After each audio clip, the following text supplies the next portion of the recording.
Hello students, आज हम लोग सर्वनाम का अध्ययन करेंगे।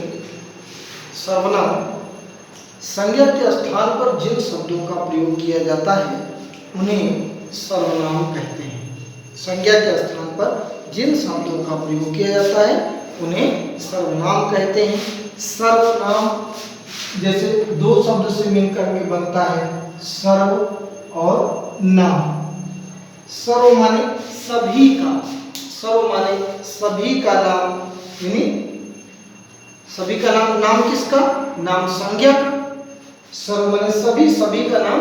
और नाम किसके होते हैं? नाम होते हैं संज्ञा का। अर्थात जो शब्द संज्ञा के बदले प्रयुक्त होते हैं अथवा संज्ञा के स्थान पर प्रयोग किए जाते हैं, संज्ञा के बदले प्रयुक्त होते हैं या संज्ञा के स्थान पर प्रयोग किए जाते हैं, उन्हें सर्वनाम कहते हैं। जैसे मैं, तुम, वह, वे आदि सर्वनाम। फिर सर्वनाम के भेद अगर हम देखें तो सर्वनाम के कुल 6 भेद हैं। सर्वनाम के 6 भेद हैं। 6 भेद। पहला है हमारा पुरुषवाचक सर्वनाम। पुरुषवाचक सर्वनाम पहला हमारा है पुरुषवाचक सर्वनाम। दूसरा हमारा है संबंधवाचक सर्वनाम। संबंधवाचक सर्वनाम। और तीसरा है हमारा निश्चयवाचक सर्वनाम। निश्चयवाचक सर्वनाम। चौथा है हमारा अनिश्चयवाचक सर्वनाम। अनिश्चयवाचक सर्वनाम। निश्चयवाचक और अनिश्चयवाचक। इसके बाद पांचवा है हमारा प्रश्नवाचक सर्वनाम। प्रश्नवाचक सर्वनाम। और छठवां है हमारा निजवाचक सर्वनाम। निजवाचक सर्वनाम। सर्वनाम के ये कुल 6 भेद हैं। अब हम सबसे पहला पुरुषवाचक सर्वनाम के बारे में अध्ययन करते हैं। पुरुषवाचक, जैसा नाम से स्पष्ट है, पुरुष जिस सर्वनाम का प्रयोग बोलने वाला कौन है? वक्ता, सुनने वाला श्रोता और किसी अन्य व्यक्ति के लिए किया जाता है, उसे पुरुषवाचक सर्वनाम कहते हैं। दूसरे शब्द में आप कह सकते हैं कि जो सर्वनाम व्यक्तियों के स्थान पर प्रयुक्त होते हैं उन्हें पुरुषवाचक सर्वनाम कहते हैं। इस सर्वनाम में कहीं भी बातचीत में केवल 2 व्यक्ति होते हैं, एक बोलने वाला, दूसरा सुनने वाला, और तीसरा किसी तीसरे के बारे में अगर हम बात करते हैं तो वो तीसरा अन्य पुरुष। पुरुषवाचक सर्वनाम के 3 भेद होते हैं। पहला है उत्तम पुरुष सर्वनाम। दूसरा है मध्यम पुरुष। और तीसरा है अन्य पुरुष। इसी को हम प्रथम पुरुष भी कहते हैं। अब यहाँ हम देखते हैं, सबसे पहले हम उत्तम पुरुष की बात करते हैं। उत्तम कौन होता है? उत्तम कौन होता है? जो व्यक्ति अपनी बड़ाई करता है, व्यक्ति अपने आप को उत्तम समझता है। मैं किसी से बड़ाई भी करना है, ये मैंने किया, ये मेरा, वो क्या है? जो व्यक्ति बात करता है अपने लिए जो बात करेगा ये इनका ये उत्तम पुरुष, क्योंकि व्यक्ति अपने को दूसरों से उत्तम मानता है। तो ये व्यक्ति, या आप कह सकते हैं कि जो वक्ता है, बोलने वाला है, बताने वाला है, ये उत्तम पुरुष होता है, जिसके लिए मैं, हम, मुझे, हमें आदि का प्रयोग किया जाता है। मैं, हम, मुझे, हमें आदि का प्रयोग किया जाता है। संस्कृत में भी अगर आप देखें तो अहम, आवाम, वयम। संस्कृत में भी अगर आप देखें तो अहम, आवाम, वयम। अहम माने मैं, हम दोनों, हम सब, अपने आप को सुपीरियर, यानी मैं उत्तम हूँ। फिर दूसरा है हमारा मध्यम पुरुष। मध्यम पुरुष जो सुनने वाला श्रोता होता है वही मध्यम पुरुष है। जो सुनने वाला व्यक्ति है, श्रोता जिसको आप कहते हैं, यानी वक्ता तो उत्तम पुरुष हुआ, लेकिन जो श्रोता है यह मध्यम पुरुष का है। तो यानी उत्तम पुरुष से निम्न है। अपन व्यक्ति जो बात करने वाला है वो अपने सामने वाले को अपने से निम्न मानता है। तो बात सुनने वाले व्यक्ति के लिए जिस सर्वनाम का प्रयोग किया जाता है वही शब्द मध्यम पुरुष सर्वनाम कहलाते हैं। जैसे धातु में तुम, युवाम, यूयम, तुम दोनों, तुम सब। तो तुम, तुम्हारा, तुम, आपका, आप, ये सब मध्यम पुरुष के अंतर्गत आते हैं। जैसे तुम मन लगा करके पढ़ो, तुम क्या पढ़ रहे हो, आप क्या पढ़ रहे हो, आप दोनों लोग क्या पढ़ रहे हो, तुम दोनों लोग क्या पढ़ रहे हो। फिर तीसरा है अन्य पुरुष। अन्य पुरुष जो बात करने वाला, जो वक्ता है और श्रोता। वक्ता और श्रोता किसी अन्य व्यक्ति के लिए जो बात करते हैं, अन्य व्यक्ति को संबोधित करने के लिए, अन्य व्यक्ति के बारे में जो बातें करते हैं, जिन शब्दों का प्रयोग करते हैं, उसको अन्य पुरुष सर्वनाम कहते हैं। जैसे संस्कृत में धातु में सह, तौ, ते, वह, वे दोनों, वे सब, यही हमारे अन्य पुरुष सर्वनाम कहलाते हैं। इसे प्रथम पुरुष भी कहते हैं। वह, वे, उसको, उनको आदि। जैसे वह कल चला जाए, या वह कल चला गया, वह घर गया, वे कल आएंगे। ये मतलब अन्य, वो अन्य पुरुष सर्वनाम के अंतर्गत आता है। फिर इसके बाद दूसरा हमारा है संबंधवाचक सर्वनाम। दूसरा है हमारा संबंधवाचक सर्वनाम। संबंधवाचक सर्वनाम में जो सर्वनाम शब्द वाक्य के दूसरे सर्वनाम शब्दों के साथ, जो सर्वनाम शब्द वाक्य के दूसरे सर्वनाम शब्दों के साथ संबंध प्रकट करते हैं, उनको संबंधवाचक सर्वनाम कहते हैं।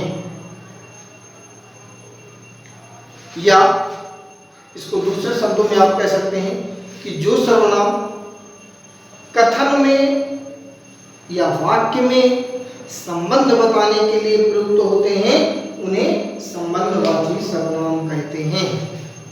इसके अंतर्गत जो, सो, जिसने, उसे आदि शब्द आते हैं।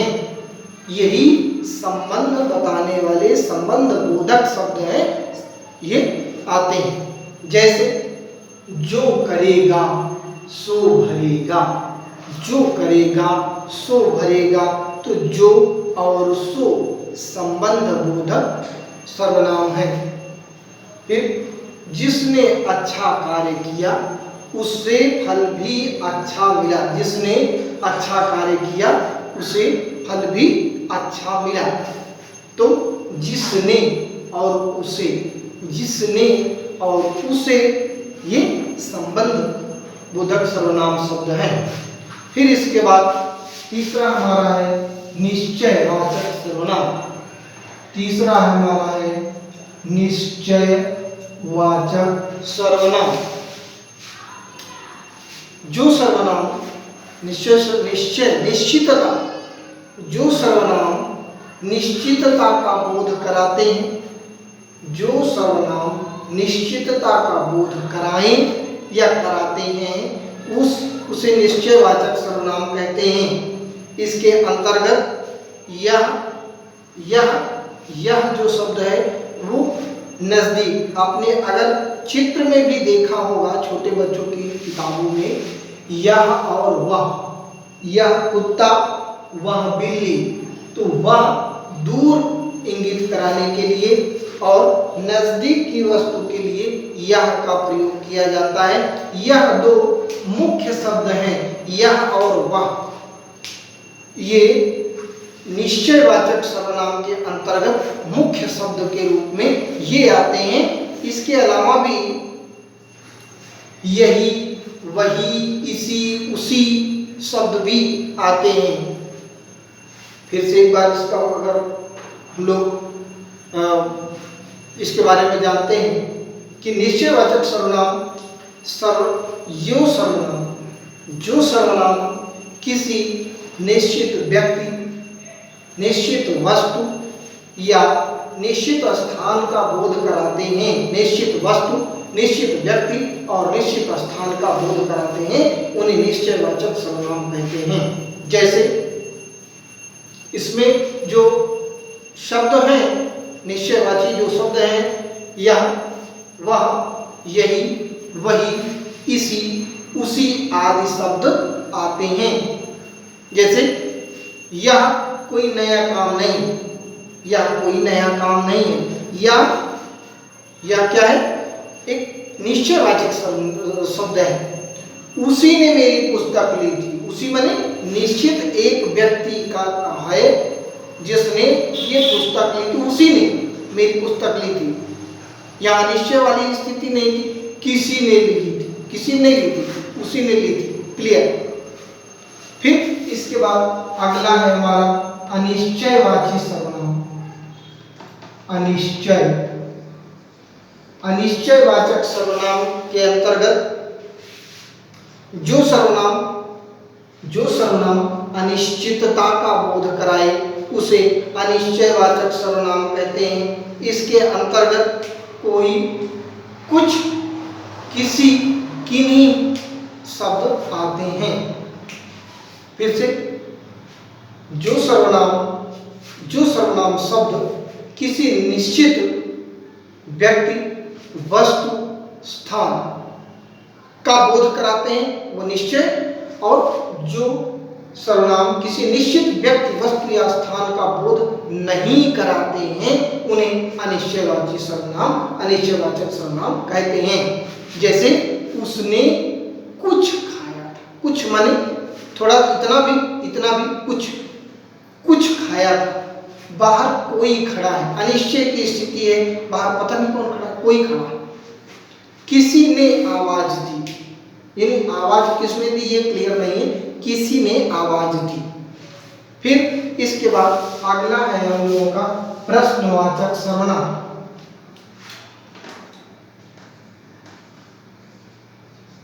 प्रश्नवाचक सर्वनाम,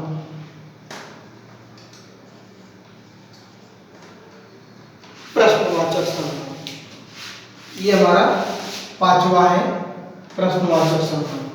प्रश्नवाचक सर्वनाम के अंतर्गत प्रश्न करने के लिए जिन सर्वनाम का प्रयोग किया जाता है उन्हें प्रश्नवाचक सर्वनाम कहते हैं। या जो शब्द प्रश्नवाचक शब्द के रूप में, व्यक्ति के स्थान पर प्रयुक्त होते हैं उन्हें प्रश्नवाचक सर्वनाम कहते हैं। इसके अंतर्गत कौन, किसका, किसे, किन्हें, क्या, कहाँ आदि शब्द आते हैं। जैसे कौन रो रहा है, किसका घर है, किसे पीट रहे हो, तुम क्या खा रहे हो, तुम क्या पढ़ रहे हो, ये किसका सामान है, ये हमारा प्रश्नवाचक सर्वनाम। प्रश्नवाचक सर्वनाम के बाद छठवां है हमारा निजवाचक सर्वनाम। छठवां है हमारा निजवाचक सर्वनाम। निज माने स्वयं, स्व, खुद का। जिन सर्वनाम शब्दों का प्रयोग, जिन सर्वनाम शब्दों का प्रयोग अपने पद का बोध कराने हेतु किया जाता है, जिन सर्वनाम शब्दों का प्रयोग अपने पद का बोध कराने हेतु या स्वयं के लिए किया जाता है, उन्हें निजवाचक सर्वनाम कहते हैं। जैसे स्वयं, खुद, आप, अपने आप ही आदि शब्द आते हैं। जैसे मैंने यह चित्र स्वयं बनाया है, मैंने यह चित्र स्वयं बनाया है, वह स्वयं ही चला गया, स्वयं ही।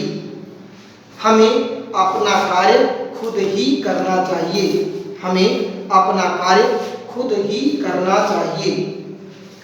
ये हमारा जो सर्वनाम के 6 भेद थे, हमने उनका अध्ययन किया। अब इसके बाद हम लोग क्रिया का अध्ययन करेंगे। अगला टॉपिक है हमारा क्रिया। क्रिया कर्ता जिस कार्य को निष्पादित करता है, कर्ता जो कार्य करता है उसी को क्रिया कहते हैं। कर्ता जिस कार्य को करता है, यानी किसी काम का वाक्य में या शब्द में किसी काम का करना या होना पाया जाए, उसे क्रिया कहते हैं। जैसे बच्चे शोरगुल मचा रहे हैं, बच्चे शोरगुल मचा रहे हैं, तो इसमें आप अगर देखेंगे तो बच्चों के द्वारा शोरगुल कौन मचा रहा है, बच्चे, बच्चों के द्वारा यह कार्य निष्पादित किया जा रहा है। शोर मचाने का कार्य बच्चों द्वारा किया जा रहा है, इसलिए यह शोर मचाना क्या है, शोरगुल मचाना क्या है, क्रिया है। अब अगर हम देखते हैं तो क्रिया के भेद की बात करते हैं, तो क्रिया के मुख्य रूप से 3 भेद होते हैं और वैसे 5 भेद होते हैं। क्रिया के भी 5 भेद होते हैं। मुख्य रूप से अगर हम बात करते हैं तो सबसे पहला है सकर्मक क्रिया, सकर्मक क्रिया। दूसरा है अकर्मक क्रिया, अकर्मक क्रिया।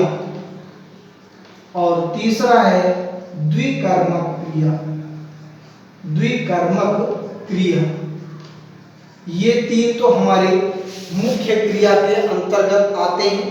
फिर इसके बाद चौथा है संयुक्त क्रिया, संयुक्त क्रिया।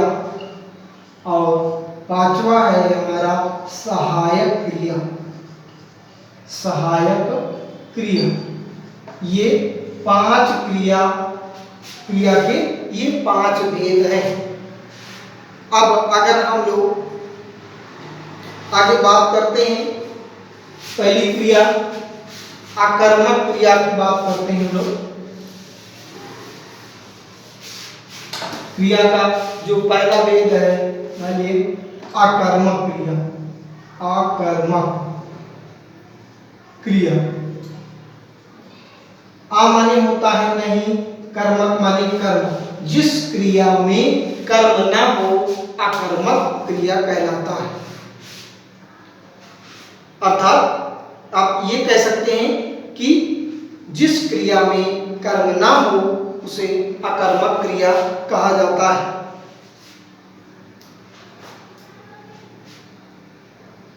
या इसको दूसरे शब्दों में कह सकते हैं कि जिस वाक्य में कर्म ना हो उस वाक्य के अंत में आई हुई क्रिया अकर्मक क्रिया कहलाती है।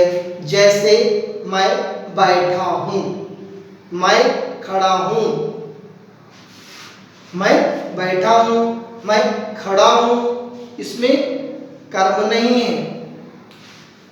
मैं और उसके बाद बैठ, कर्ता, कर्म और क्रिया। यहाँ पर कर्ता जैसे मैं,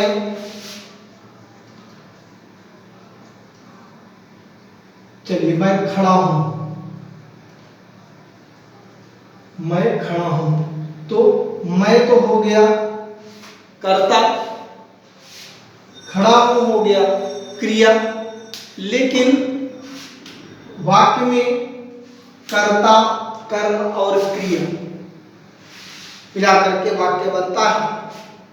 लेकिन जिस वाक्य में कर्म ना हो वो अकर्मक क्रिया कहलाती है।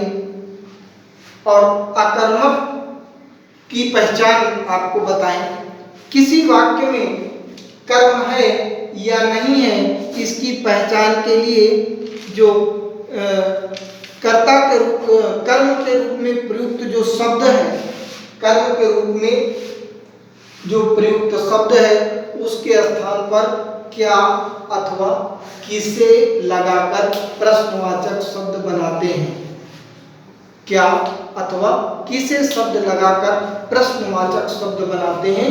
यदि उत्तर में कोई शब्द मिल जाता है तो वह कर्म कहलाता है, यदि उत्तर में कोई शब्द नहीं मिलता तो वह कर्म नहीं कहलाता है। जैसे मैं क्या कर रहा हूं, मैं क्या कर रहा हूं, मैं खड़ा हूं। फिर इसके बाद दूसरा है हमारा अकर्मक क्रिया, दूसरा हमारा है सकर्मक क्रिया, यानी अकर्मक। सकर्मक सामान्य होता है साथ, कर्म के साथ, सकर्मक, स माने साथ, कर्मक माने कर्म के साथ या कर्म के सहित। जिस वाक्य में कर्म दिया गया हो, जिस वाक्य में कर्म दिया गया हो, उस वाक्य के अंत में आई हुई जो क्रिया है यह सकर्मक क्रिया कहलाती है। जैसे मैं हिंदी पढ़ा रहा हूँ, मैं हिंदी पढ़ा रहा हूँ, तो क्या लगाइए, मैं क्या पढ़ा रहा हूँ, मैं क्या पढ़ा रहा हूँ, आ गया हिंदी। मैं क्या पढ़ा रहा हूँ, आ गया हिंदी। हिंदी क्या है, कर्म है। अध्यापक पढ़ा रहा है, अध्यापक क्या कर रहा है, पढ़ा। अध्यापक छात्रों को पीट रहा है, अध्यापक किसे पीट रहा है, छात्रों को पीट रहा है। अध्यापक किसे पीट रहा है, छात्रों को पीट रहा है। यहाँ पर छात्रों को हो जाएगा सकर्म, कर्म है। जैसे हमारा जो